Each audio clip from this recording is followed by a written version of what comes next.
The story of this incredible family is one of the most amazing stories I have covered in a long time. This is a family of 8 people, of whom 6 of them were born with dwarfism. When I heard about them, I took a long journey to visit them and learn more about their daily life. What I have found will shock you. It is a happy family with smiles on their faces.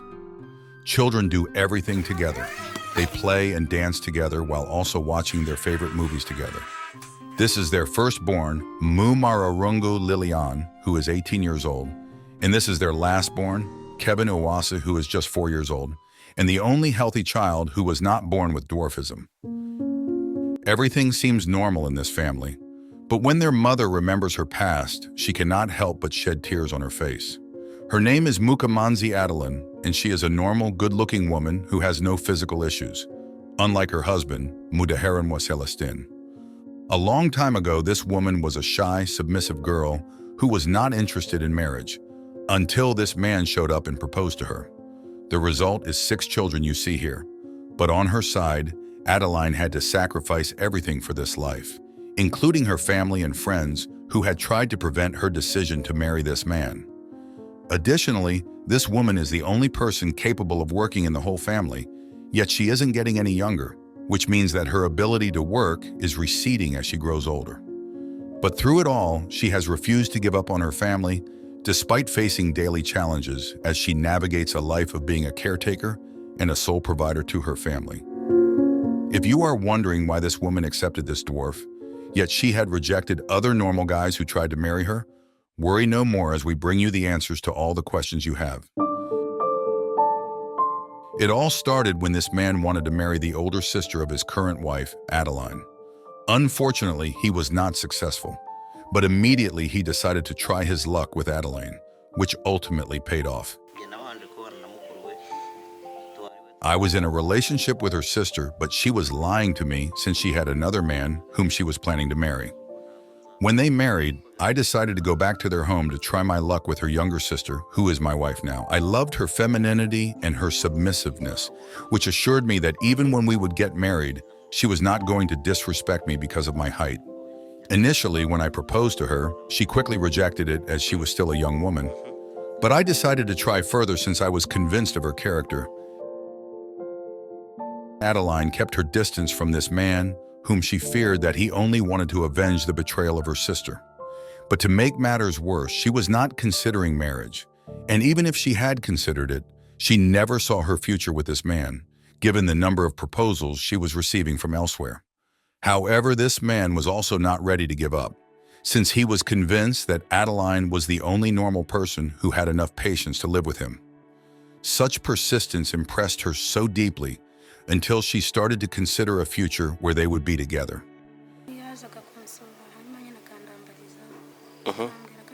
At first, I didn't expect him to propose to me, as I just thought we were friends since we were neighbors.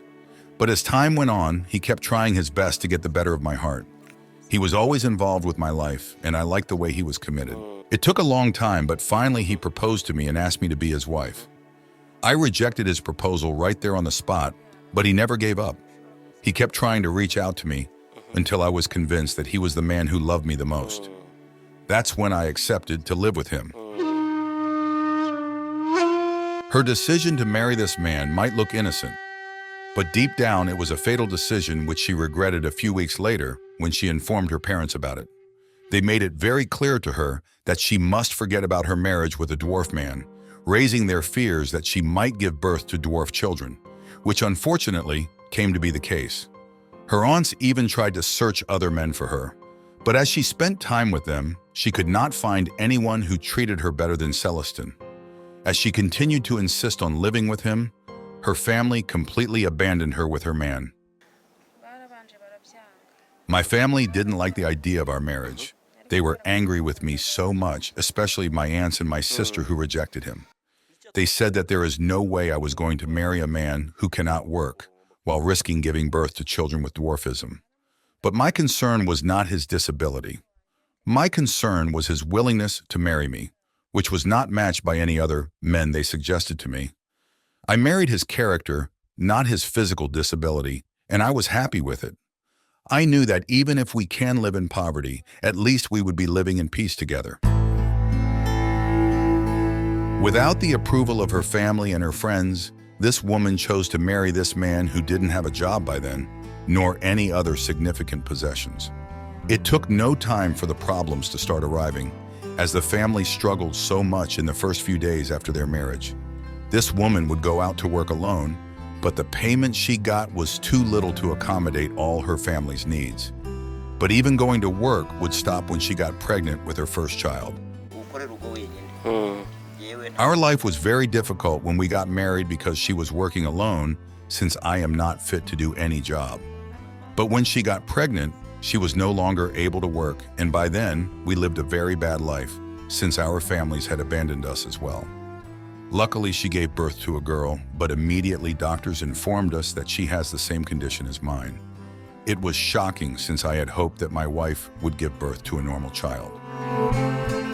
This woman would go on to give birth to 4 more dwarf children. But her biggest problem with her husband happened when she gave birth to her last child, who was born with no dwarfism condition. People quickly told her husband that he was not the father of their last child, since she was not a dwarf like other children. For the first time ever, this man lost the trust of his wife and started to suspect that she had cheated on him to give birth to this child. He started to mistreat his loyal wife until he came to learn the truth the hard way. I was very sad when I saw that we would only give birth to dwarf children. I had hoped that one of our children would be normal. But when I gave birth to my lastborn, people were quick to conclude that I must have cheated on my husband. He started to hear such rumors and believed them. He started to tell me bad words and mistreated me. My heart was extremely heartbroken, and I would cry all day.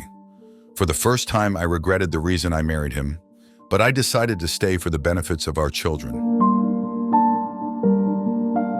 And Celestine would take a time to verify exactly if this last girl who was healthy was his. He gathered his intelligence and talked to the doctors, who all assured him that there is a possibility for him to give birth to a healthy child, even if he is a dwarf.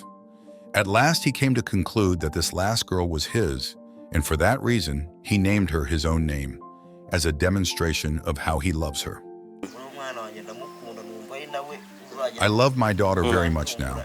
When we gave birth to her, people said that my wife had cheated on me to give birth to a healthy child. I was carried away by the rumors for a moment, but later on I came to realize that she is truly my daughter after discussing with doctors. That actually increased my love for her, and I believe that she will be my savior in my final years.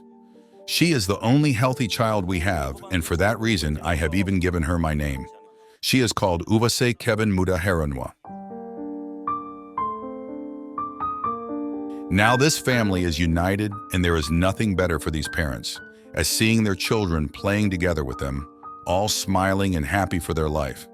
However, when this man gets some private time, he cannot help but think of how he will be able to sustain his family, especially now that his wife is not able to work as much as she used to do in the past. His biggest priority is to build a house for his family, but as of now, he doesn't have enough money to do so. He is proud of his children, who are quite intelligent in their respective classes, but he is not sure if he will keep up with the needs of their education or if they will drop out the moment he will not be able to afford their school fees. He wishes that his wife can get the capital to start a business, since her physical strength is waning because of her age. He would be grateful also if he can get some money to build his house, which is incredibly necessary to shelter his big family of 6 children. I don't have a house and I have a big family. My biggest priority is to build my family's house so that my children will have a place to call home. This is the most important thing that I want to do, and I would like people to support us with that. My wife also needs capital to start a business that can sustain us. She is a hardworking woman, but at her age, she is no longer suited for physical intensive work. That's why she needs capital to shift into the business world. Yet we don't even have a property that we can use as a collateral to get a loan. Thank you for watching the End Tax. You can subscribe to help us share the story of this family, and by doing that, you are playing your part in making the world a better place.